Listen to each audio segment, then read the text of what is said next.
Saudari-saudara yang terkasih, beberapa saat lagi kita akan merayakan pesta Santo Ignatius Loyola, pelindung paroki kita, serta sekaligus ulang tahun berdirinya paroki kita yang ke-8. Maka baik kita kembali mengingat dan merefleksikan kembali teladan dari pelindung kita ini, yakni Santo Ignatius. Santo Ignatius lahir di Spanyol pada tahun 1491. Ia adalah putra bungsu dari pasangan bangsawan Don Beltran dan Mare Sanchez. Semenjak kecil hingga masa mudanya, Ignatius mengecap kenikmatan hidup mewah dalam didikan tradisi istana. Pada tahun 1517, Ignatius menjadi tentara kerajaan Spanyol. Pada tahun 1521, Ignatius mengalami suatu petaka yang akhirnya mengubah hidupnya, yakni terluka parah oleh peluru di Pamplona.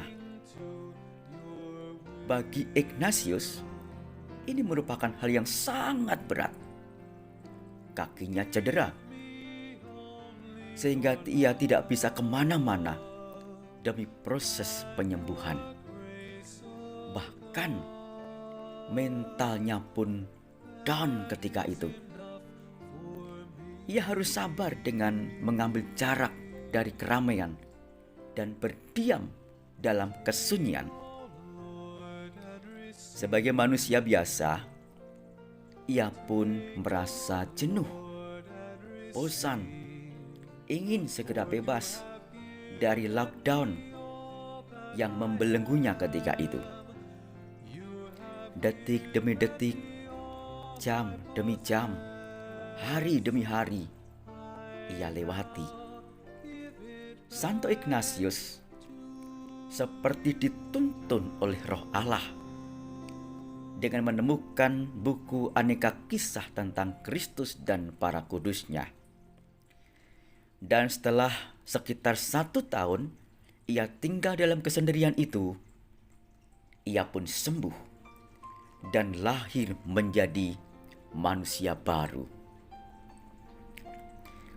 Dalam kesunyiannya, Ignatius mengalami kedekatan mesra dengan Allah, serta kisah-kisah luar biasa dari para kudus membuat hatinya terasa sejuk, bersemi, dan memanggilnya untuk bertekad mengabdikan dirinya penuh kepada Allah sebagai seorang rohaniawan.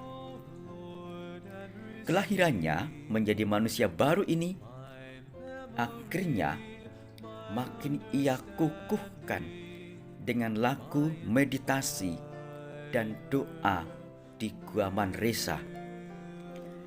Pengalaman-pengalaman imannya akhirnya ia tuliskan dalam buku latihan rohani yang sangat terkenal. Nah, saudari-saudaraku, sekarang kita berada dalam suasana pandemi.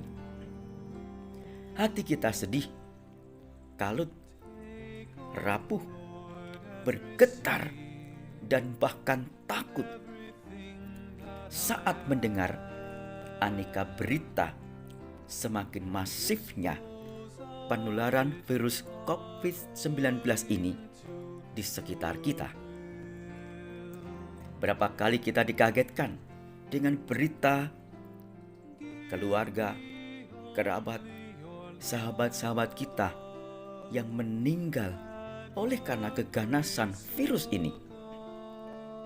Kita pun bersedih saat mendengar sahabat-sahabat dan keluarga kita dinyatakan positif terhadap virus ini dan harus menjalani masa isolasi. Kita sering berpikir, apa kehendak Tuhan dengan ini semua? Apakah Tuhan itu sungguh ada? Bagaimanakah pandemi ini akan berakhir? Dan kapan itu? Atau sampai kapan kita bisa bertahan terhadap virus yang tidak kelihatan ini? Santo Ignatius memberi teladan kepada kita untuk melihat segala sesuatu baru dalam Kristus. Ia menerima sakitnya sebagai a real gift dari Allah, hadiah dari Allah yang membuatnya merasa rentan dan berefleksi tentang hidup pemberian Allah. Seperti Yesus di Taman Getsemani, ia juga mengatakan, "Saya tidak ingin berada dalam situasi ini, namun jika engkau menginginkannya, marilah kita bersama-sama berjuang dengan penyakit ini. Tidak saya sendirian." Saudari-saudaraku yang terkasih, rasa takut membuat kita makin manusiawi. Janganlah takut terhadap rasa takut. Mari kita belajar dari Santo Ignatius. Tidak perlu lari dari apa yang terjadi. Jangan tolak.